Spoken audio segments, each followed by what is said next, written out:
Assalomu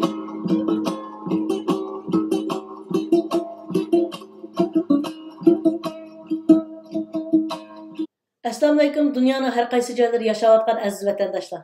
Uyg'ur harakati tashkilotining bilim kuch qarori to'r suhbatining ikkinchi qitimli suhbatiga xush keldinglar. Men Mukarram Qurbon avval hammanglarga chin yurakdan salom yo'llayman. Birinchi qitimli programmamizni yaxshi ko'rib, bizga baho bergan, bizni rag'batlantirgan barliq do'stlarimiz va qarindoshlarimizga rahmat aytamiz. Chunki sizlarning rag'batlantirishinglardan biz kuch ham xushallik olamiz.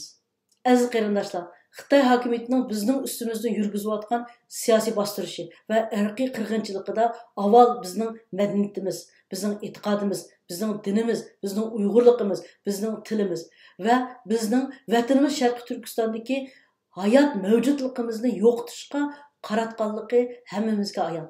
Mana shu sababdan millatimizning ma'naviy hayotidagi yetakchi kuch bo'lgan sarxillarimizni, diniy zotlarimizni, dağlıq yazgıcı, şair ve şairələrimizni, muharibçilərimizni, beyğan ticaretçilərimizni ve sahavetçi baylarımızını, təntərbiyatçilərimizni, sənətkarlarımızını xalığanca tutup, ulanı milli bölgünçi, dini aşkın, mengini juğuçi, tarixi əcdadlarımızdan Məhmud Qaşqari, Yusuf Xas Hacib, Məmtili Tevfiq deyəndək tarixi şəxslərimizin hayatını derski kirgizi degandek o'zlari xohlagan atalmış jinoyatlar bilan tutqun qildi, turmalarga tashildi, kamplarga tashildi, hatto o'lim jazosi berdi. Mana biz hozirgacha ular uchun harmay, to'xtamay kurash qilib kelyapmiz. Eng burun tutilgan sarxillarımızın ichida muharibimizga o'chmas to'plarni qo'shgan yozg'uchi, obzorchimiz, el so'ygan va elni so'ygan o'g'lonimiz, qarindishimiz Yalqin Ro'zimi shularning ichida. Yalqin Ro'zining Amerikada yashayotgan o'g'li Kamal Turk bugungi suhbatimizda biz bilan birga.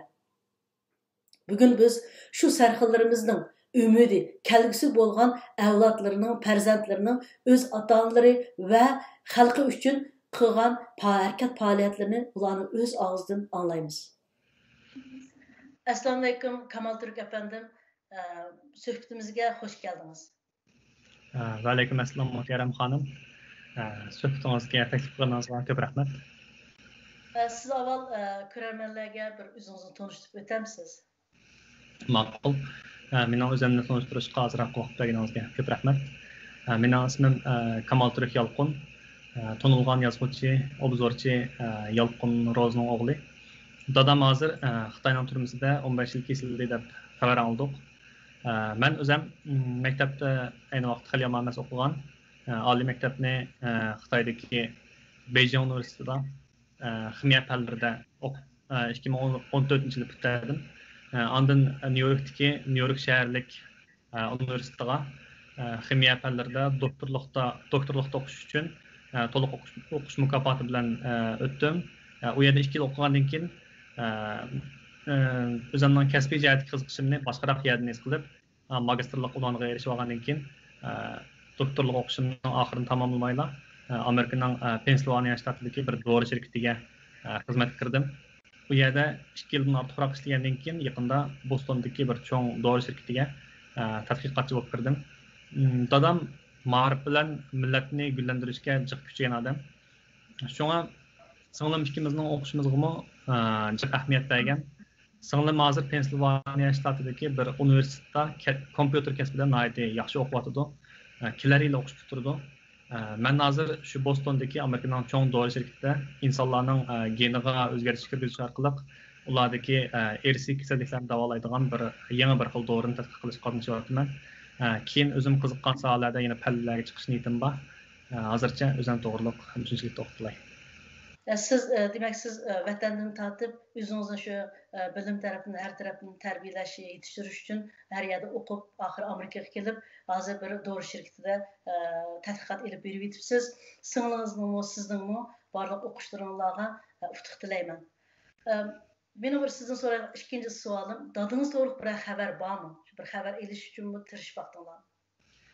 Dadam 2016-yili 10-oyda qo'lga ilingandan buyon bizning dadam bilan bo'lgan barliq aloqamiz uzildi. Bir telefon qilib baqmadik yo bir dadamning bir chiroyini ko'rib baqmadik. Hech qanday bir dadam bilan aloqa qilishga bizga hech qanday bir yo'l bo'lmadi.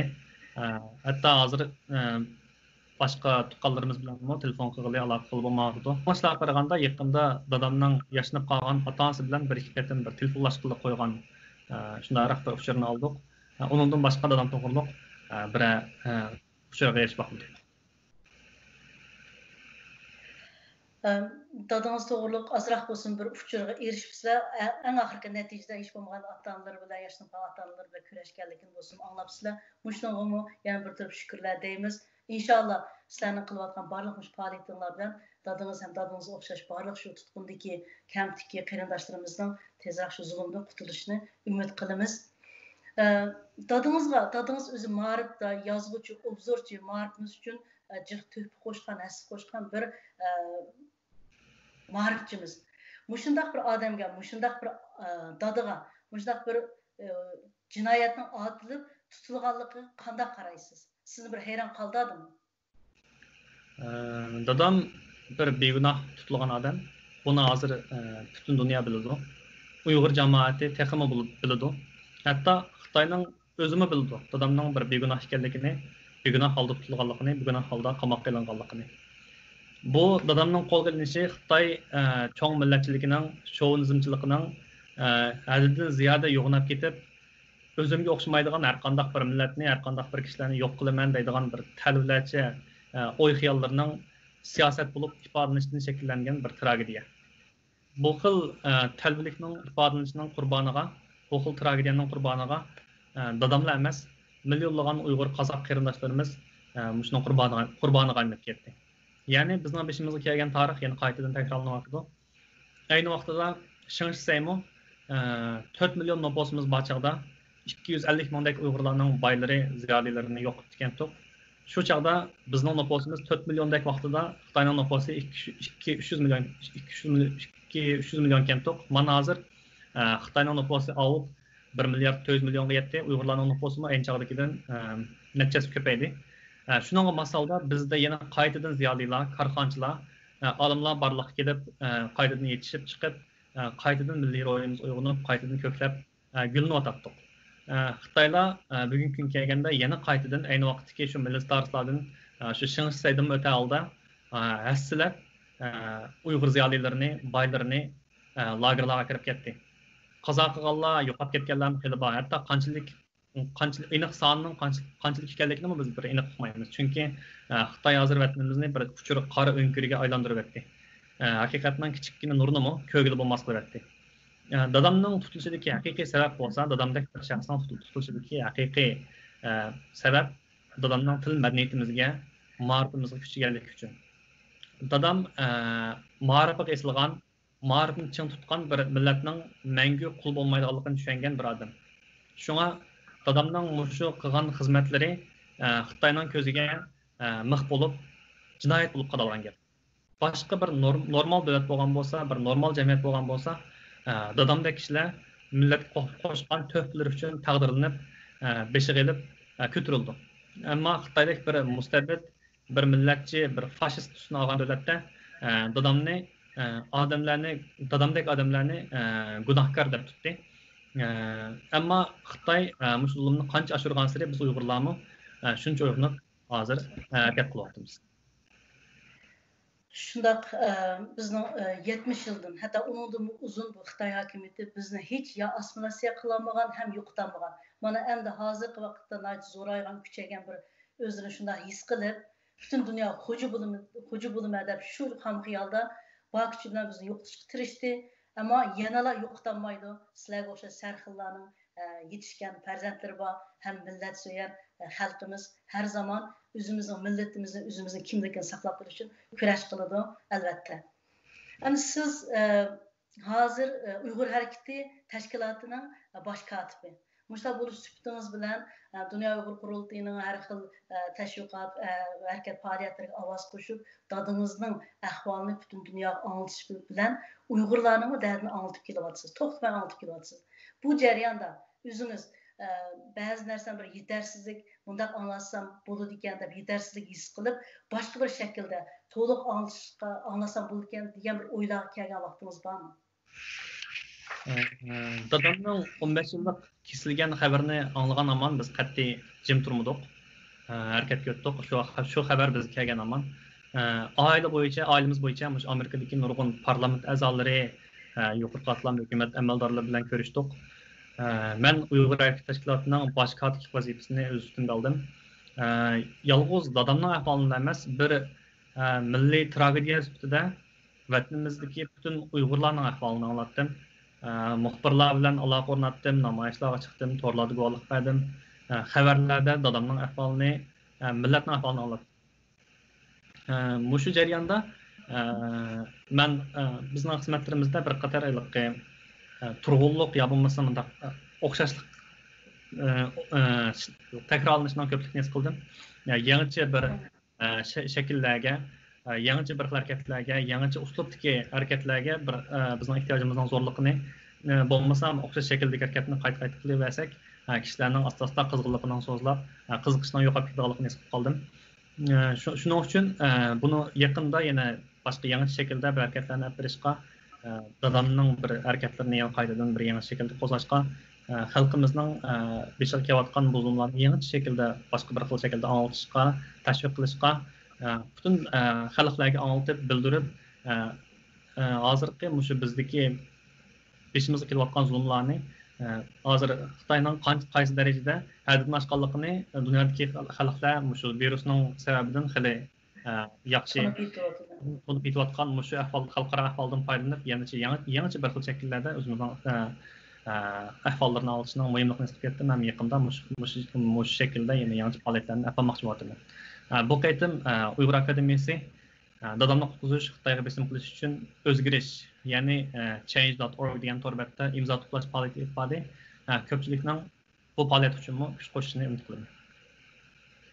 Bu hamma ishlaringiz o'ngishli tilayman ukam. Petition to'g'riliq o'zim yana savol so'ramoqchi edim. Bu petitionni yo'lga qo'ydinglar. Buningda bir umidingiz bormi? Xalqimiz nihoyatda qizg'inlik bilan buni ovoz qo'shidi degan bir umidingiz bormi? Chunki hozirgi vaziyatlarda ba'zida gerçi bular qilimiz degan bilan tozalik imzo etib bo'lolmaydi. Buning uchun shu butun xalqimizga har qanday bir petitionni bir o'rinli qilmay yoki unutib qolmay imzo etinglar deydiganga bir gaplaringiz, takliflaringiz bormi? Dadam o'zining xalqini so'ygan bir odam, o'zining tilini, madaniyatini, millatini va shundoqla umumiy ma'noda aytganda hayotini so'ygan bir odam.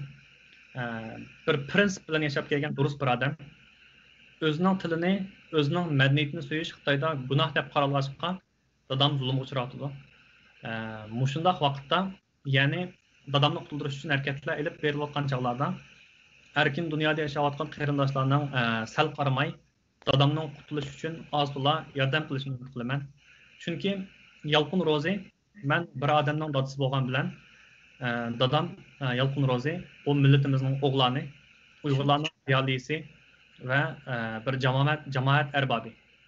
Dadam ilm-fan, din va san'at bir millatning mavjud bo'lib turishi va ro'yitidagi uch cho'ng to'rik degan edi ayni vaqtda. Dadamga o'xshash ziyolilar, maharibchilar, bizning Abdurahimov o'xshash san'atkorlar, marhum Muhammad Solih Domollamga o'xshash diniy arboblar millatimizning g'ururi, millatimizning umurtqisi. Bu umurtqining Xitoy tarafidan sundirilishiga, bu g'ururning bundaq payham qilinishiga bunda qo'l qo'shtirib qarab tursak bo'lmaydi. Mushunga o'xshash imzo qo'ydigan, ovoz beradigan, harakat qiladigan ishlarda fursatni chang tutib, yordam uchun bir qadam ilishinglarni umid qilaman. Shundoq pek yaxshi dedingiz, chunki bu petitionlarda ovoz san to'shmaydigan bir ahvollar bor. Chunki o'zimiz yordam qilmasak bo'lmaydi. O'zimiz kecha kunduz harakat qilgan chog'da boshqalarning hissiyotlarini qo'zg'ab, ularni yordamga erisha olamiz. Men siz buni qo'shilsiz deb o'ylayman. Chunki bizning shu erkin dunyoga chiqqan har bir Uyg'urning minut, sekund, daqiqasiga kamtiki turmadikilar emas, shu uchuq turmadiki Sharq Turkistondagi har bir qarindoshimizning haqqi bor. Onun uchun bizning rahat, farog'at bu ishimizda kesib bütün niyetimizdan, bütün vücudumuzdan, bütün vaqtimizni shu davoni olib berishga sarf qilishimiz kerak deb o'ylayman. Hamda sizning shu gaplaringizdan bu petitionning tez arada degan soniga yetishini umid qilaman. Siz shu yosh turib shu da'vogar bo'lish sifatingiz bilan, shu sarxillarimizning bir farzand bo'lish sifatingiz bilan hozir tutilgan shu sarxillarimizning har farzandlari bor. shularning ham barliq Uyg'urlarning mushu da'vo uchun yanamo jonliq harakat qilishi, o'rnidan dast turishi, to'g'riliq bir taklifiniz, umidingiz, hozirgi faoliyatning yetarlik emas bo'layotganlik to'g'riliq bir fikrlaringiz, so'zlaringiz bormi? Ya'ni mush programmamizning oxirida mushuni so'ragim keldi. Hozir har birimizning beshiga tragediyalar üstilab kelib, bizni bir nafas ololmagudek, tunjiqib qolgudek bir holga ilib keldi. Bu har bir Uyg'urning beshida bor bir ish. Halbuki biz shuni esimizda tutishimiz kerakki, bu kelguliklar bizga qo'rqinchoqlik, yurak oldilikni emas, balki tovlangan iroda, tugilgan mush, ching bog'langan ballarni ato qilish kerak. Xitoy yana tarixdagi kona o'yinni takrorlab, bizning umurtqimizni yana sundirib, ma'niyatimizni yana beshit qilmoqchi bo'lgan bo'lsa, biz uningga javoban ayni vaqtda biz qanday qaytadan ko'klab chiqqan bo'lsak, hozir yana shundoq bosh ko'tarib chiqishimiz kerak. O'zimizni kuchlantirib, ma'rif jihatda, fanniy jihatda va diniy jihatda o'zimizni qurollantirib, irodamizni mustahkam qilib, kurashni davomlashtirishimiz kerak. Dadamning ayni vaqtida xalqimizdan kuchligini, xalqimizda shakllantirmoqchi bo'lgani bir mustahkam iroda, bir kurashchan ruh, bir mas'uliyatchan tuyg'u edi. Biz o'zimizning hissiyotimizni tizginlaydigan, mustaqil fikr yurgizalaydigan bo'lib tarbiyalanishimiz kerak. Chunki har qanday Xitoyga o'xshash mustabid hokimiyatlarning eng ko'rishni xohlamaydigani mustaqil fikr yurgizish iqtidoriga ega, mustaqil fikr yurgizish ro'yiga ega xalqlardir. Biz o'zimizni to'xtamay yuksaltirib, o'zimizga bo'lgan ishonchimizni oshirish, raqobat so'rinlarida o'zimizni namoyon qilib, shon-sharaf quchib yashashimiz, izzat hurmatimiz, g'ururimiz uchun kurash qiladigan bo'lishimiz kerak. Bu kurashning davomi qanday bo'ldi? Bu jangning oxiri nega bordi? Uni Alloh o'rlashtirdi. Biz bo'lsak, shuning ilojini qilishimiz kerak. O'zimizni rivojlantirishimiz kerak. Milliy mas'uliyat o'yinimizni uyg'otishimiz, kuchlantirishimiz kerak. Men oxirida yana mush munosabat bilan bu qaytimqi harakatni tashkillab o'rlashtirgan Uyg'ur akademiyasiga ko'p rahmat aytaman. Lekin yolg'iz Uyg'ur akademiyasiga emas, o'zining qarindoshlarining, ota-onalarining, xalqining duch kelgan zulmlar uchun dast turgan, so'zlagan, kurash qilgan har bir odamga, har bir Uyg'urga rahmat aytaman. Şu sizning siz ma'rifga has qo'shgan, o'chmas to'plarni qo'shgan dadingizdek ashundaq el so'ygan o'g'lonlarimizning kitoblarini hozir kitob o'qish munbarlarida o'qib, yod etib turyapmiz. Sizning hozir qilgan so'zlaringiz bilan bütün yoshlarimiz, Uyg'urlarimiz o'rnidan dast turib, yana yangi yo'llarni tepib bu davoni texmo, chunki bu davoimiz cho'ngaydi, xalqaralashdi. Shunga to'g'ri bir shaklda xalqaro anglashga tirishdi deb o'ylayman. Siz nayda aldiraş bir vaxtınızda vaqt çıxardınız. Köpdən köp rəhmət. Vaqt münasibəti bilan sizdən soraydigan suallarımızı bu yerdə toxtay. Proqramımızda kəpləginiz üçün köpdən köp rəhmət. Yəni bir qatımlıq fürsət bolsa proqramda görüşmək nisib olar inşallah. Həm də sizin barlıq dava yoludakı, xidmət yoludakı həmmə işlərinizə utuq diləyirəm. Hər tərəfdən qələbə qazanın. Rəhmət, sizə köp rəhmət. Xoş, Allah amanət. Allah amanət. Dedim çalışmak diye yolumda, dedim ötkürnüme, dedi kulumdu, dedim satar mısın, o dedi yapayım.